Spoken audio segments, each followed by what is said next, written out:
यूँ तो अमेरिकी राष्ट्रपति डोनाल्ड ट्रंप प्रधानमंत्री नरेंद्र मोदी से अपनी दोस्ती को जाहिर करने में कभी पीछे नहीं रहते।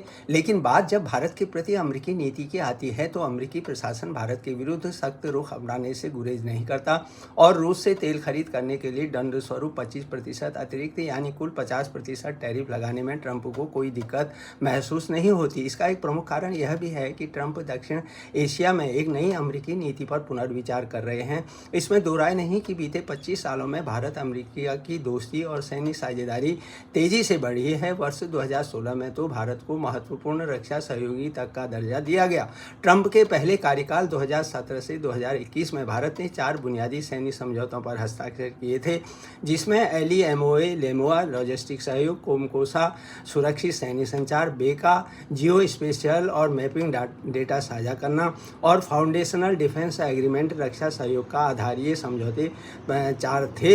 इन समझौतों से दोनों देशों के बीच मजबूत रक्षा सहयोग को मजबूत और तकनीकी व रणनीतिक तौर पर गहरा किया गया। बाइडेन शासन में भी दोनों देशों ने अत्याधुनिक सैन्य तकनीकों के सहयोग का नया चरण शुरू किया था। वर्ष 2018 में ट्रंप ने ईरान पर प्रतिबंध लगाए थे, लेकिन भारत को उसके चाबहार प्रोजेक्ट के लिए छूट प्रदान की थी। इससे भारत को अफगानिस्तान तथा मध्य एशिया में गतिविधियां बढ़ाने में मदद मिली, लेकिन हाल में अमेरिका ने यह छूट भी रद्द कर दी। इसके अलावा ट्रंप ने ईरान के मुद्दे में भी न केवल दखल दिया, उस पर बमबारी भी की। हाल के महीनों में अमेरिका और पाकिस्तान का बढ़ता रिश्ता भी एक मुद्दा है, जो ट्रंप द्वारा फील्ड मार्शल असीम मुनीर को लंच पर बुलाने और पाकिस्तान के ऊर्जा क्षेत्र में अमेरिकी निवेश के संकेत से जाहिर हो गया। अब अमेरिका ने नए H-1B वीजा धारकों से $1 लाख का शुल्क वसूलने का भी निर्णय लिया है।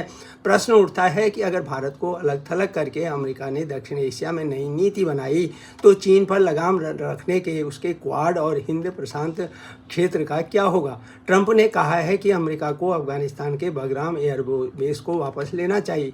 इस पर तालिबान ने स्पष्ट तौर पर मना कर दिया है।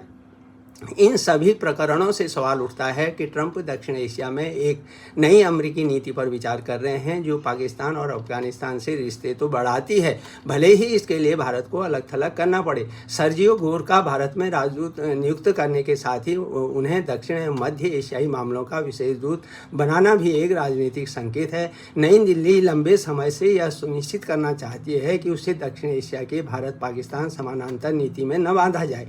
ट्रंप को यह भी याद रखना होगा कि चीन की आक्रामकता, वैश्विक आर्थिक अनिश्चितता और आपूर्ति श्रृंखला के पुनर्संतुलन के इस युग में भारत ही अमेरिका की साझेदारी जो है स्थिरता की गारंटी है, दोनों देशों के बीच सहयोग का।